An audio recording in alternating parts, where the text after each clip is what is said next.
Oh, good evening, sir. So, I was looking at my phone and it has like a thing. It says it'll keep it focused. I don't like really mess with my phone that much, you know, like all the settings and stuff. I'm just like a, I think I'm just like closer to like a cave creature, man, more than human.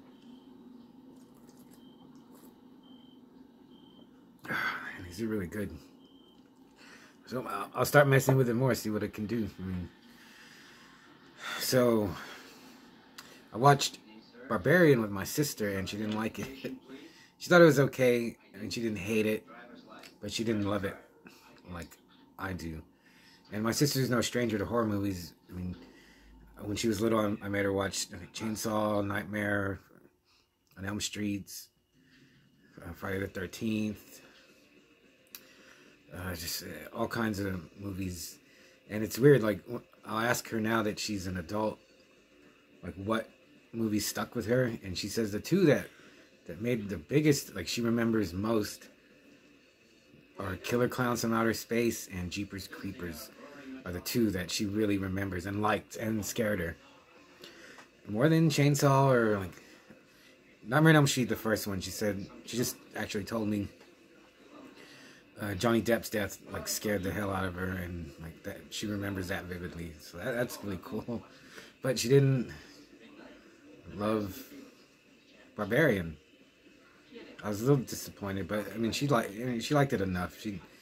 And I was like, and plus, like, me showing her all these movies has kind of like made her not. She doesn't really seek out horror movies, but she didn't think there was enough gore, kind of, which is weird. I thought there was just enough gore in it. Okay, so I got some mail. I got one thing in the mail today. This guy on Instagram, Anthony. Greetings, Anthony. He does a zine, and he finally sent me his zine. He does one called Skunk Ape, which a zine called Skunk Ape. That's just a winner already, and it's just a little one. But the way he check this out, how he did this. This is amazing. It's so cool. Gonna put it back together. I guess I can't. Oh no. Wait. I got it. Nope.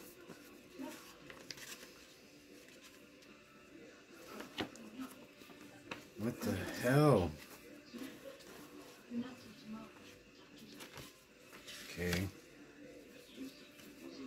Nope. How did I do this? Dumb bastard. Is that it? Oh my god. Okay. One more time. I'm gonna give up real quick on this. Oh god, I'm gonna deal with that later. And he also sent me Rat Nest, Stupid Sketchbook 2022. And this is awesome. Anthony, okay, I don't know who. I'm assuming that's Danzig because he's got these two other Danzig ones. But everyone I know, except the only ones, okay, I don't know that one.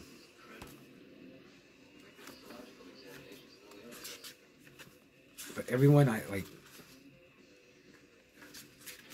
put Zat. He put Zat Anthony. I think this is. I'm not sure who that is. I was almost gonna say Carnival of Souls, but and I don't know that one. I want to say the Hunchback. But I don't know. I just assume that's Ozzy. But this is awesome. These sketches are great. So thank you, and just the way how small it is, how you put it together. How do you make these like quarter-size ones? So thank you, Anthony. I really appreciate it. So I'm gonna review, or I'm not. You can't really review it. I'm gonna talk about Element of Crime from 1984. And have you seen this? I think I first saw it on IFC, and maybe I even looked it up first, or the description was like a futuristic, post-apocalyptic, or dystopian world where this guy's trying to solve. It's a detective trying to solve a group of murders, and man, Element of Crime is one weird flick, man. First stuff, I got it from the library. I didn't even. It doesn't matter. Like, I don't need the DVD. But yeah, I got it at the library. I saw it and I was like, man, I haven't. Is it right here? No. And I recorded it onto VHS.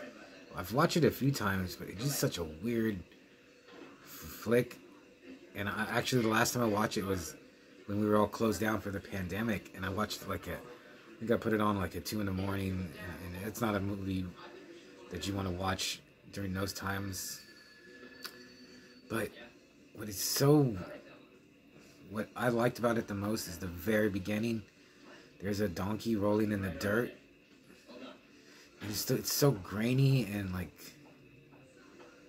just the look of it, it has a totally otherworldly feel. Like, this isn't like, I was like, what is this? This is not normal. Like, just the feeling that came off the screen. And I was like, is the donkey hurt? I can't. Is it dying? I don't think it is. I think it's just maybe just rolling in the dirt for some reason. And then you see a goat walking up. It looks like a roof. I don't know. Now looking at it again, where the hell is this goat at?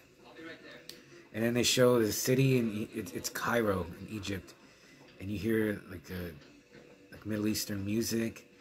It just sets a whole tone that it doesn't come back at any point in the movie. I kind of want to see that movie. What's this donkey doing? What's this goat doing? The buildings of Cairo. It almost, you feel like you're in a strange way that you're there.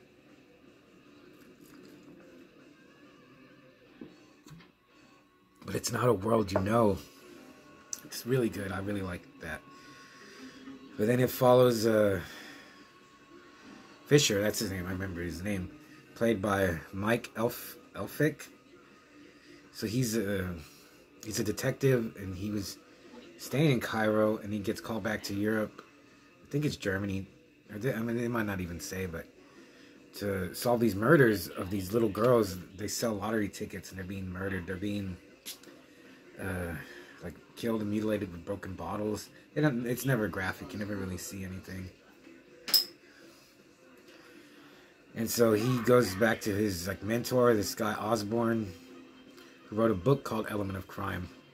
And so he's using the methods from the book to try to track down the murderer, and he's trying to get into the mind of the murderer.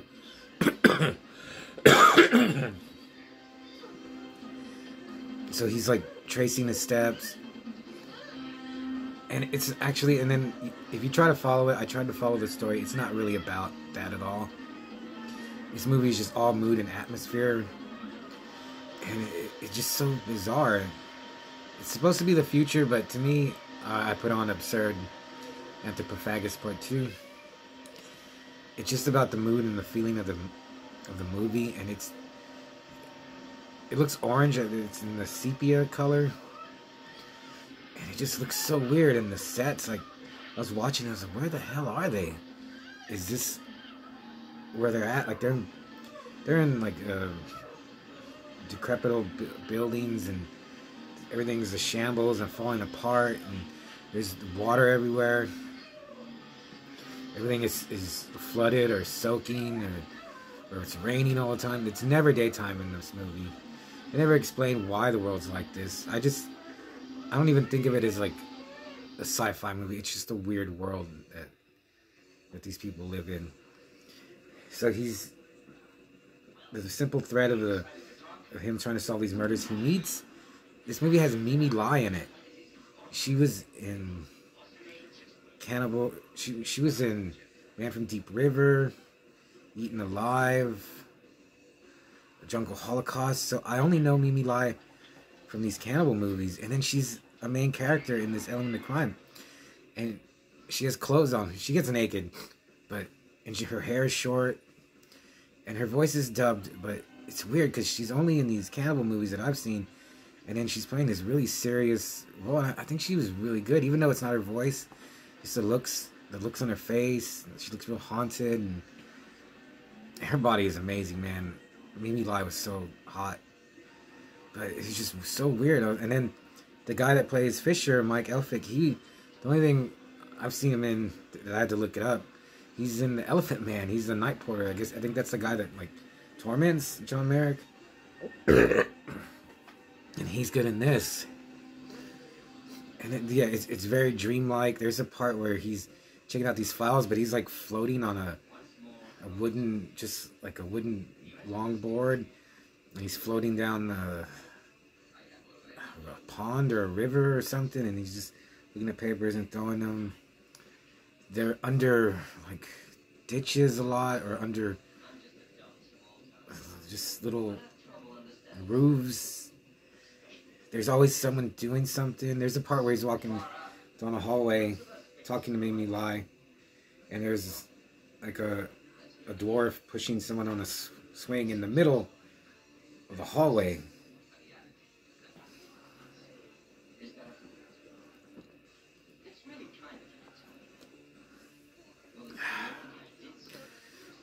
Yeah, I tried to keep like, okay, what's going on? But yeah, you never see the murder. His name's Harry Gray. There's one part where someone's following them or watching them. I thought, is that the killer? And then they don't. He asked me, "Why is someone following you?" And it kind of, I didn't even get this, but I read reviews saying that he's the killer. It's so vague. And it ends with this guy jumping off a crane, and he's like has like bungee jumping, but it's not bungee, it's just like a rope. And something happens to him, and he gets hurt. And the final scene is so bizarre. In an already bizarre movie, he's just like sitting in a ditch somewhere,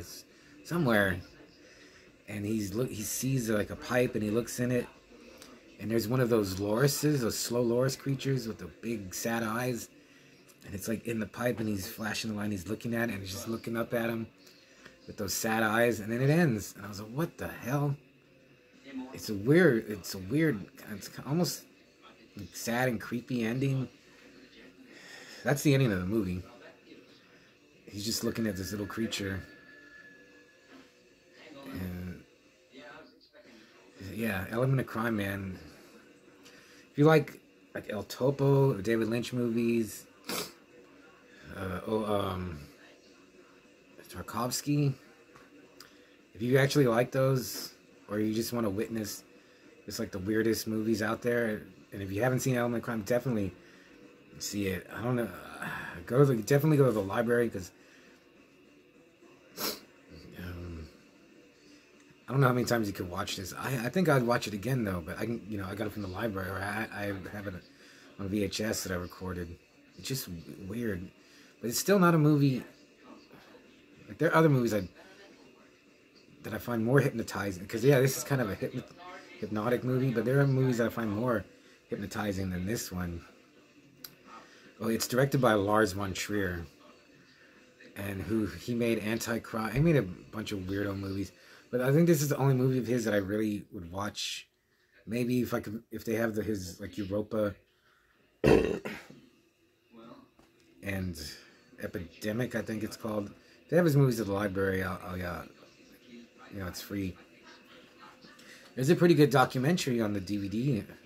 I think it's on the Element of Crime DVD about him too. And he's a very controversial figure.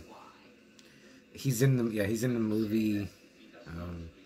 But even like they show movies he made when he was little, even those look really good. Like almost like pro-made, like, or not professionally made, but very artistic, and like he knew he knows how to make a movie even when he was a little kid, and so that's something. Element of Crime, I would give it a 4 out of 5 just for Manos Hands of Fate, just for being so bizarre and just weird looking. And then like in the orange, every once in a while there'll be like a blue, like a sharp, bright, fluorescent blue. I don't know what meaning that has. Other than that, let's see. Oh, it made me look up, because when they mentioned Lars von Trier, they also mentioned Peter Greenaway, who made The Cook, the Thief, the Wife, and His Lover, which I remember when it came out, I thought it was just some dumb romantic comedy. I hear there's like cannibalism and vomit and violence. It's rated X. So now I want to check out his movies because of this. But yeah, definitely if you think you might want to see it, check it out. Oh, I'm gonna finish these Shiners. These are really good. I think I found like old beer that I had in the fridge. So drink some more beers. I'm gonna work on. I got a new tape coming out. I'm working on that. So yeah, Element of Crime, man. Oh, and it has. Anyway, okay, just check it out. I'll see ya.